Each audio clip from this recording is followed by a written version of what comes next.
how do you keep your trustees focused on board policies rather than operations? It's a challenge. And I think we have to recognize the kind of people who become trustees. There are folks who are engaged, they're active in the community, and they're used to getting things done. These are people whose to-do lists are done. So keeping them out of getting something done or understanding that what they're getting done is a different kind of activity is sometimes really hard. And I think that's where trustee education comes in and learning from other trustees. So it's difficult. Sometimes you have to redirect gently a lot and say, that's my job. But, what's your end is what I always say, because trustees need to be focused on the ends, not the means.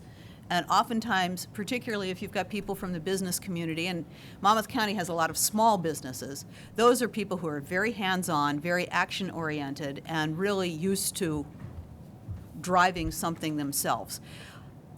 Sometimes it's hard to get them to sit back a little bit and just remember that they're supposed to be focused on what the results are. And what I can do to help there is to show them how they can monitor those results. What are those key indicators? What are we trying to do? What does it mean? Recently, we've had some very good conversations about those, about what some of these indicators mean.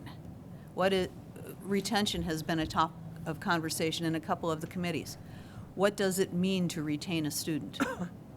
What happens to that student? What happens if that student is not retained? How do I monitor that?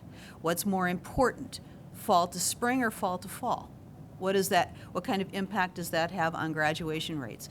So those are the kinds of things at a policy level you can talk about.